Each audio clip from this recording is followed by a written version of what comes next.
I still can't get over the fact that her name is Prune.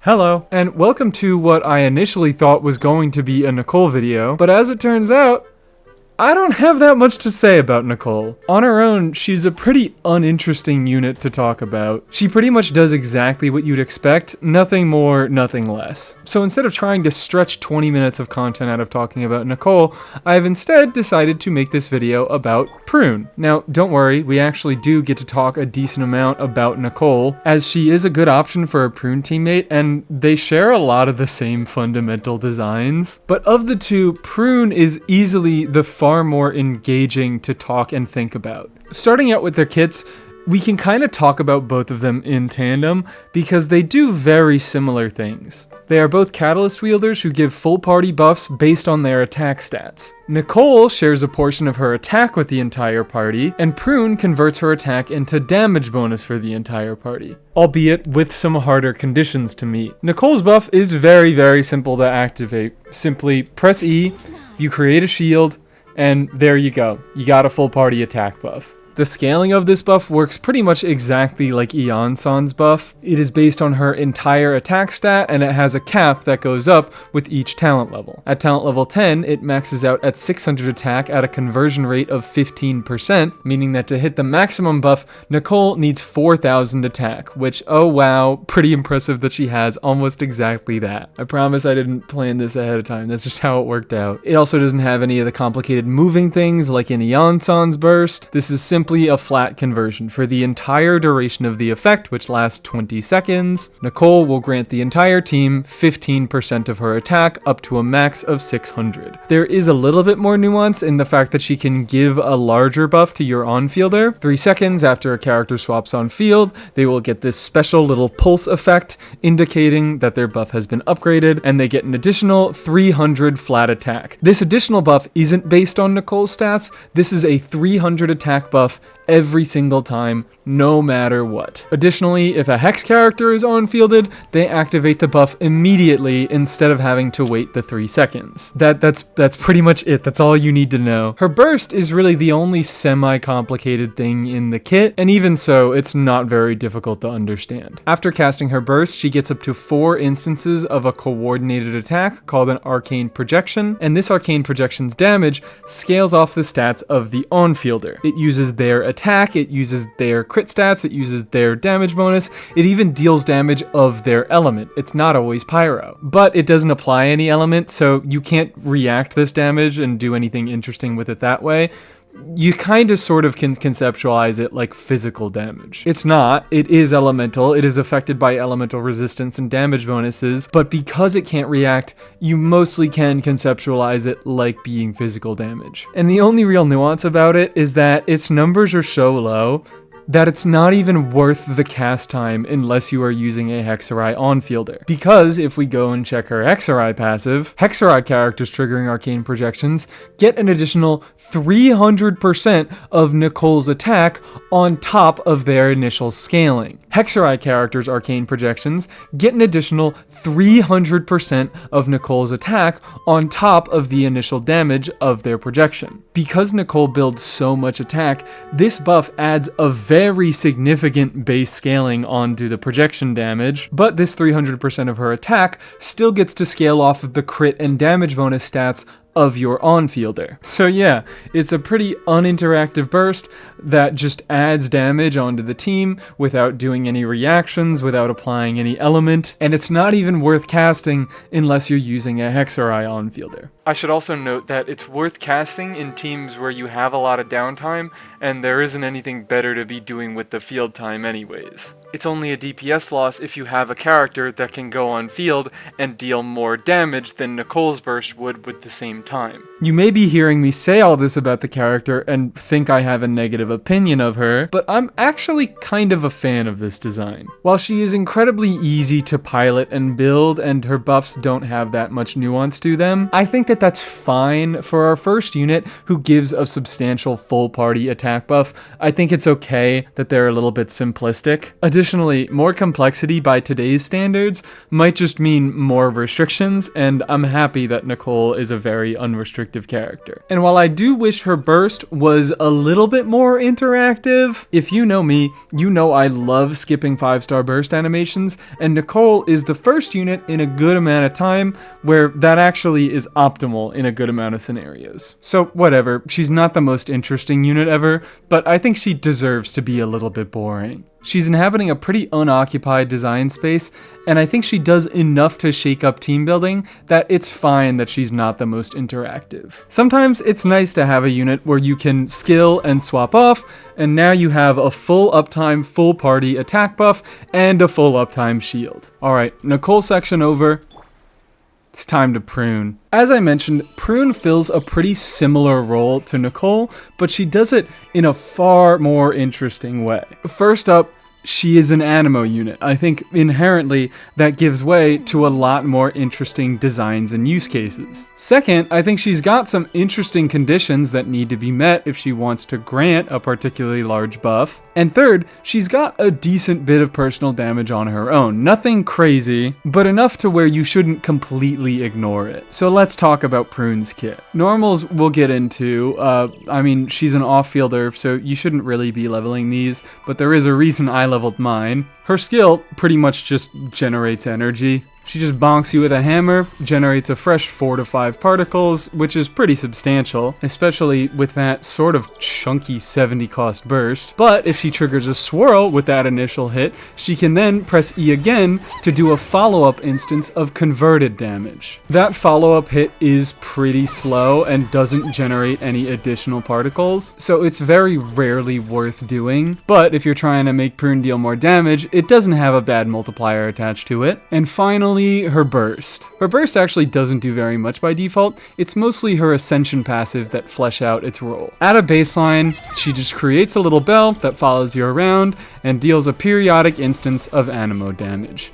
And that's it. Her first Ascension passive makes it a fair bit more interesting. If her burst triggers a swirl, she will summon a hammer of the same element that she swirled that will then land on the enemy doing 150% attack scaling damage. This damage is tagged as elemental burst damage. Alrighty, this is kind of an interesting take on an absorption, where instead of having one chance at absorption and her burst keeping the same element over its entire duration, her burst will deal whatever damage it swirls in the moment. So if you're in a team that's constantly changing auras, Prune can deal damage of multiple different types across one rotation. This does make it so Prune can't take one instance of application and stretch it across your entire rotation, unlike other units like Yehoda or even Venti. Her own swirls as well as reactions coming from the entire rest of the team are likely going to mess with whatever application you have going on, but I think it's an interesting and unexplored way of doing converted damage as an animo unit. Now, let's get on to the final effect of her burst in her A4 passive. This simply says that whenever she hits an opponent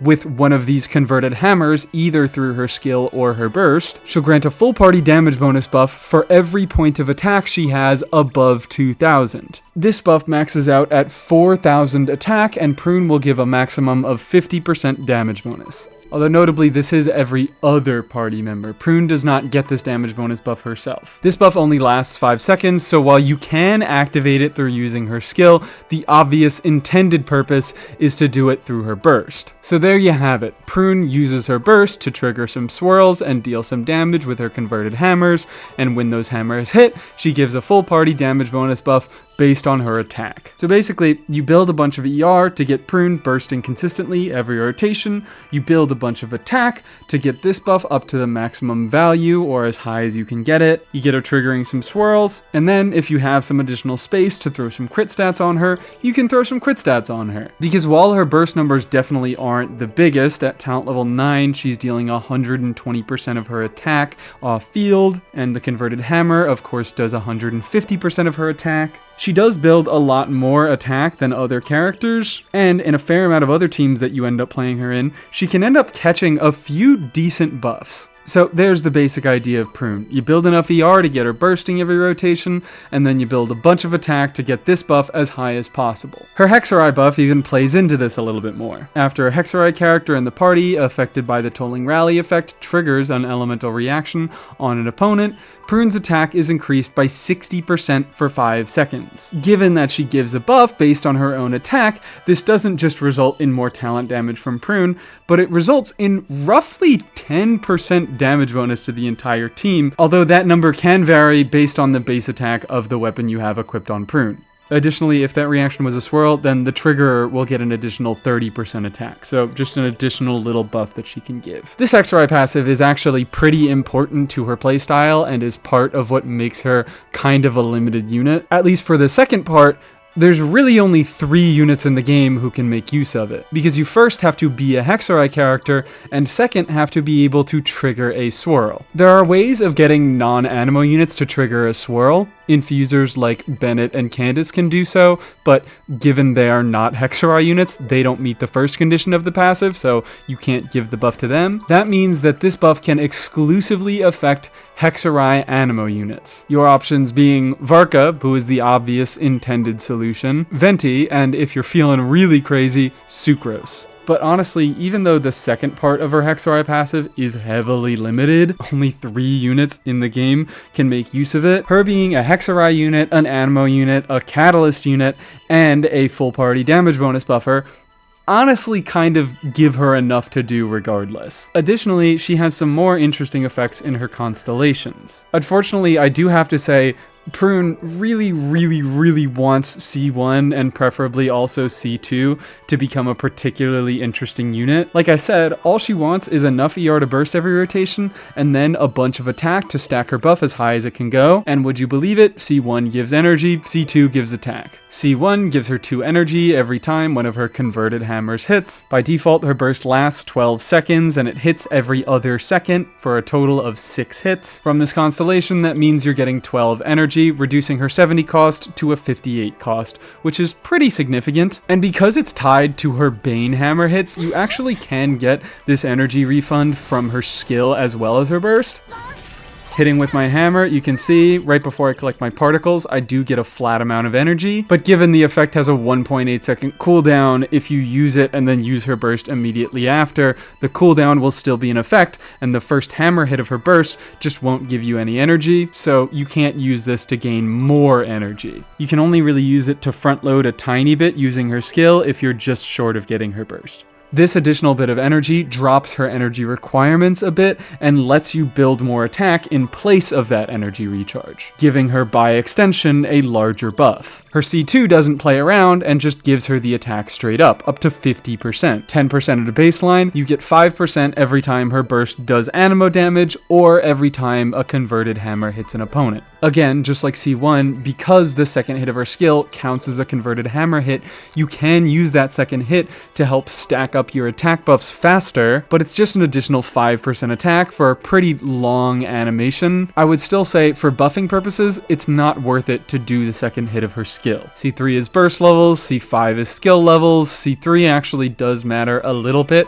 but considering a lot of her damage is coming from an Ascension passive, levels on her burst are a little bit less effective than they would normally be. C4 is actually a slightly larger increase to her personal damage, as it lets her converted hammers ricochet and land a second time, dealing 80% attack, so a little bit under half of their scaling. I would actually say that this is a little bit more impactful for her buffing than her personal damage because of how it affects C2. C1 isn't affected because it still has this 1.8 second cooldown, so a bouncing hammer is not going to generate additional energy, but C2 doesn't have that cooldown, so a bouncing hammer hitting twice will let one hammer trigger 2 5% attack boosts and let her get this entire buff up faster. And then we have probably her best constellation in C6. It extends her burst duration by 4 seconds, giving her an additional 2 hits on her burst, although this actually isn't a very big deal at all. Even though her burst duration looks kind of low at a base 12 seconds, you need to remember that the buff it applies lasts 5 seconds after it hits. Given that one final hit happens right as the burst expires,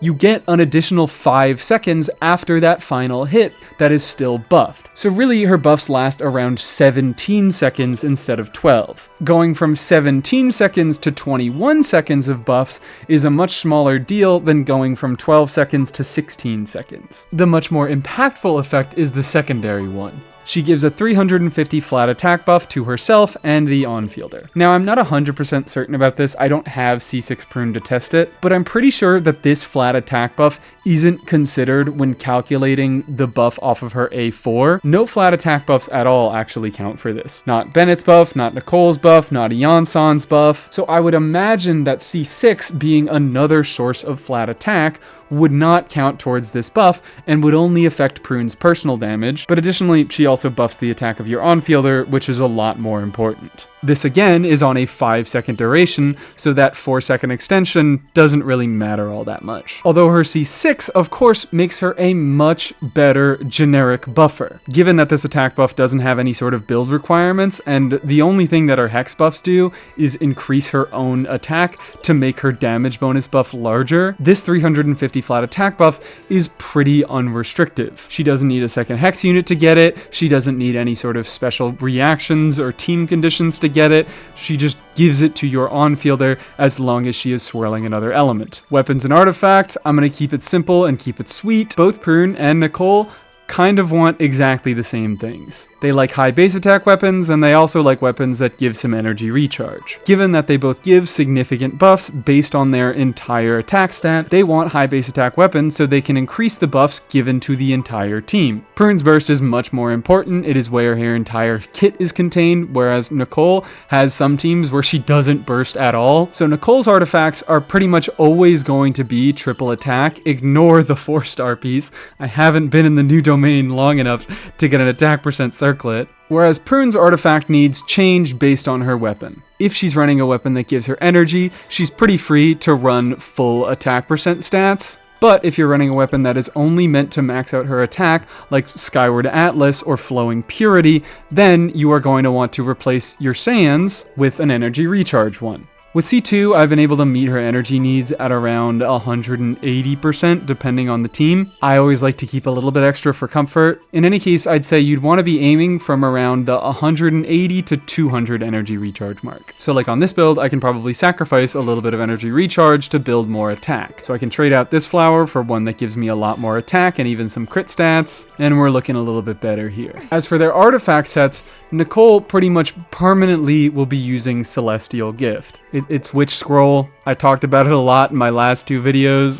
Go check there if you really want to find out exactly what it does, but it's Witch Scroll. Meanwhile, Prune has a few other set options. Being an Animo unit, of course she has VV. This is actually what she runs in Varka teams, but also she has a few other options. Being a witch, she can also equip Celestial Gift and make good use of it. Of course, that requires that Nicole not be in the team, but there are plenty of teams you can run Prune without Nicole. Given that Nicole doesn't even use her burst in every team, I would generally advise staying away from Noblesse on Nicole, whereas Prune needs to use her burst to function, so you're not sacrificing anything by putting her on Noblesse, and pretty much all of her own personal damage is burst damage. So the 2-piece effect being burst damage bonus actually lets you squeeze a little bit of extra damage out of her. Additionally, the thing that I wanted to talk about both of them the most is that they are both Hexarai units, and if you really want to, you can just throw them on Day Carved from Rising Winds. Both Prune and Nicole are pretty interesting because they have both helped me solidify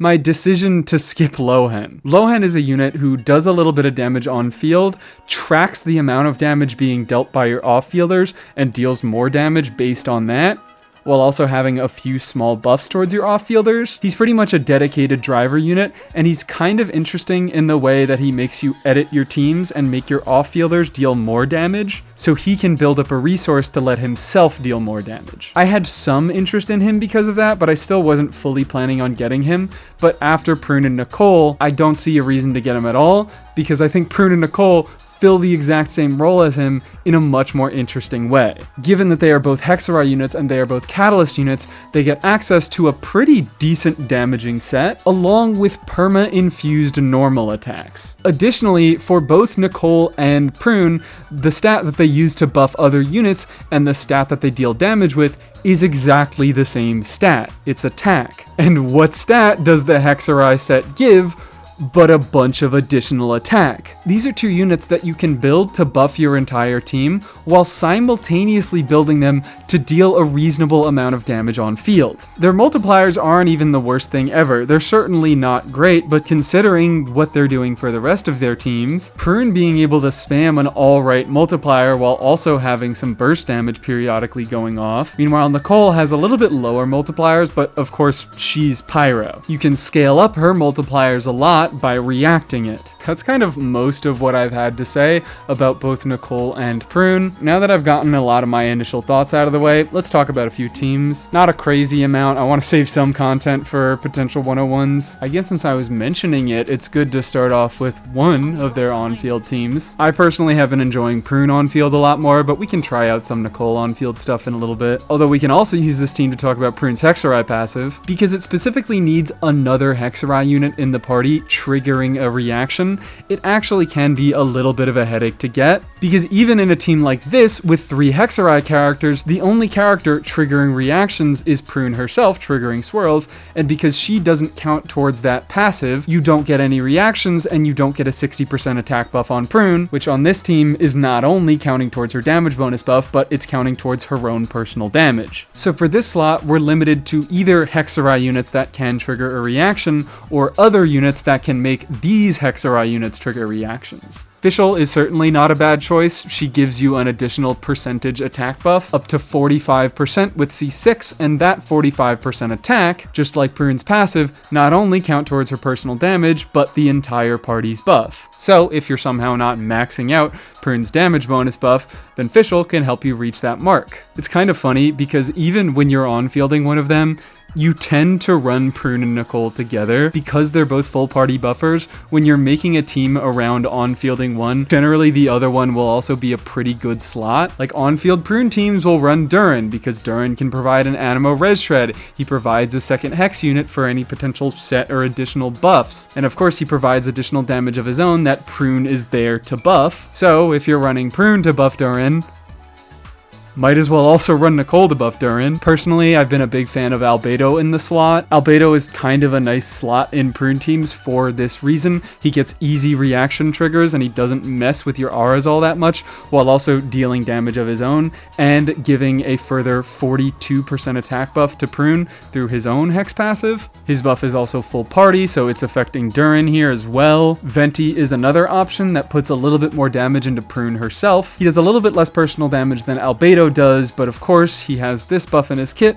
When a nearby active character triggers a swirl reaction, that character's damage is increased by 50%. That's a bit of a larger buff to Prune herself, and in this team, Prune actually does end up dealing a pretty significant amount of its damage, so I found that through my testing, Venti actually is the optimal option. Sucrose, of course, fills the exact same role as Venti does. She's also not a bad TTDS holder, which again can be an attack percent buff to Prune, giving a more damage percent buff to the entire rest of the team. If you somehow don't have any of these options, or you just don't want to use any of them because maybe your Fischl and your Sucrose aren't C6 and they don't give the maximum amount of buffs that they can, although you probably should still use them for ease of use. You can run units that apply a lot of their own element that can then let Durin get the reactions instead. Potentially a Hydro unit so he can start getting vaporizes. Maybe you want to go damage mode Durin. Possibly an Electro unit with a bunch of application like Dory. Not really recommendable, but if you just want to see Dory in the slot, then there you go. I'm going to play my favorite, and from what I could find, the best iteration of this team, at least on my account. It's with Venti. Nicole is on Celestial Gift, both Prune and Durin are on Winds, and Venti is on Noblesse. Vivi has some potential to be better in this team, because Durin, of course, is doing all pyro damage, and Prune has some significant pyro damage of her own, but there's a whole lot of non-pyro damage going on, so I think Noblesse is probably just better for the entire team's damage. That's what I'm playing with, at least. I don't want to sacrifice Venti's damage too much. It took me a minute to find the proper rotation of this team, but I actually figured out a fun little quick swap strategy. You have 2 issues in on-fielding Prune, which is number 1, her energy needs can be kind of high, and number 2, her strongest multiplier is a charge attack, which costs a lot of stamina. Originally, I was starting off doing 2 normal attacks into a charge attack to save on stamina, but I still didn't have enough energy. I was actually able to solve both of those problems with 1 move. Doing 3 charge attacks, swapping to Venti, doing a skill, and then funneling those particles cycles into Prune, who does 3 more charged attacks, I'm able to maximize the amount of motion value I'm getting out of my normal attacks and meet my energy needs at the same time. To those of you who are asking, wouldn't it just be better to on-field Venti at this point? Yeah, but that's not the point. On-fielding Prune makes for a much worse team, but it also makes for a much more interesting team with a lot more dynamics going on. Additionally, I always thought that Venti's quick swap potential as a carry would be fun, and I really haven't been able to use it until now. In the final breakdown, Prune is actually doing less than Durin, but that's fine because that's kind of the point. It's a combination team where Prune can deal meaningful damage while also buffing the damage of her off-fielders. I plan on bringing her talents a little bit higher. Right now they're at level 5 normals, level 4 skill, level 6 burst. I'm at least taking them all to 6, maybe I'll take them to level 8, and with a little bit more investment, it's possible that Prune could overtake Durin in this team. But even if she doesn't, not a big deal. This is the point of the team. On-field Nicole teams are a little bit less complicated. Because Nicole doesn't have the same restrictions as Prune, you don't need to check a bunch of boxes before even beginning to make a team. You can just kind of throw her into a team with some elemental applicators so that she can get some reactions, get some off-field damage dealers, and you're golden. This is actually right now the one moment on my channel where I do wish that I had an Escoffier. I think that Escoffier is a fun and interesting unit for Nicole, as she is an off-field damage dealer who is affected by Nicole's buffs, who can apply cryo for Nicole to melt off of. Rosaria can fill the same role, but Rosaria snapshots. So Rosaria doesn't need an off-field attack buffer to deal a lot of damage off-field, as she can just snapshot some on-field buffs. I have a fair bit less experience with on-field Nicole than I do Prune, so forgive the messiness of it. I still like to try some things out, but this was a fun little team that I came up with. Using Seatlali to buff Durin and Xingqiu's damage while Nicole on-fields and gets a little bit of more damage. Generally, I tried a few Durin teams, but Nicole and Durin tend to interfere with each other a lot. It's hard to get reactions off of both of them at the same time. Initially, I started with 2 cryo units with Rosaria, just trying to get melts, but that was too much pyro. It really didn't work out. Xingqiu made it a little bit more consistent. I could get some vaporizes if I missed my melts. And additionally, if I ever got a pyro aura, Xingqiu removed it a lot more quickly than cryo could. And we get to see some big funny numbers out of Xingqiu burst, like 13k on Fav Sword, which, like, not a crazy number, but 13k out of one of Xingqiu's burst swords, kind of funny. I think there's definitely more to be done with on-field Nicole. I think on-field Prune is a bit more of an open and shut case. As an animo unit, she has much more interesting supportive applications and less interesting DPS applications. But with Nicole, I think there's some real tomfoolery to be had, especially when you actually level up her normals a little bit. These are only level 3 normals that I'm rocking here. Kind of want to finish off by going through a few other of my goofy little team ideas that I've been running. This is Varka Premium, that's not silly, but I actually am a very big fan of this team. I think it's funny, I think it's silly, I think it's great. This is a nice context in which Prune can run the Hex set. It is very, very difficult in this team to get a Hydro Swirl with VV, so VV is kind of off the table. Noblesse isn't good for Mualani, obviously she's an HP scaler, so this is just a cool instance where we get to use Celestial Gift on Prune. Additionally, Pyro and Dendro units can make for a little bit more of a headache with this passive. If you deal Pyro damage to a burning enemy, or if you refresh burning duration by dealing Dendro damage to a burning enemy, neither of those count as a reaction trigger. But Mualani actually makes it so that Prune can activate this portion of the buff and get pretty good uptime on it. We start off just by doing our normal setup, but if before we go into our skill on Mualani, she does a normal attack, you remove the burning aura and let Durin then re-trigger the burning whenever he hits next with Pyro. From there, each of Mualani's bites removes the Pyro, letting Durin re-trigger the burning, making it so that there is constantly a Hexerai character triggering a reaction for Prune to get out her max buff. It's not a wonderful team by any means. It's another instance of Mualani being able to make a team with nothing but sticks and rocks that she finds behind a garden shed. But it's fun, it's cool, it's interesting, it's interacting with the characters' kits in a pretty unique way. As for more interesting support Nicole teams, there really aren't any. You either put her in a team that has significant off-field damage dealers, or you put her in a team that desperately wants a shield. Or both. Actually, both of these teams, both of those apply. I could go on talking about the non-spreadsheet value of Nicole, but I feel like since Nicole has come out, A lot of people have realized it for themselves. Now that we are out of the pre-release stage and we get more information out of people who are not just doing numbers on a sheet, people are understanding that a lot of Nicole's value comes in her ease of use. A lot of more casual players are loving Nicole, not because she gives a full party attack buff and she can make Durin deal more damage, but because she gives a significant attack buff with a shield on no circle impact without having to use energy. Even if, on a spreadsheet level, Nicole isn't the biggest upgrade, and in certain teams she can be a downgrade, that's assuming you already have a well-built Bennett with enough energy recharge, with constellations, and it assumes that you're okay playing with Bennett in your team. A lot of more casual players are just going to enjoy the comfort and ease of use that Nicole brings. I think I say this in every single video that I talk about Nicole. I don't want to repeat myself too much, but it just needs to be said. I think Nicole is of most value to people like me who appreciate variety in their teams, and to more casual, lower skill players who appreciate the comfort that she brings. So there you go. I guess this just turned out to be a bit of an initial impressions video. Some basic thoughts that I've been having about these characters and some ideas that I'm probably going to want to revisit in the future. I have been enjoying both Nicole and Prune's kits, and they're probably both going to be pretty heavily featured in future content. Thank you to my channel members, Najodo, Rumpaltas, Mudkip1727, Beef Potato, Roberto Desu, Big Soup, Buffalo Milk, DB, Bab, TSI Amat, Smoothie, Starnova, Pop Roxy, Tay Rose, Tylee, Minecraft Feet Pics. We actually got a lot of new members on the Durin video, so thank you very much. Juicy Jeepers, Shinzo NN1IT, Corgi Raclette, Boneshim, I don't know how to pronounce that one, Anime King 1017, Anton Uwa, Nichita Smile, and AJ Jordan Draws. Thank you all so much for joining the channel. Really appreciate the additional support. Thank you for watching. Hope you learned something. Have a lovely day.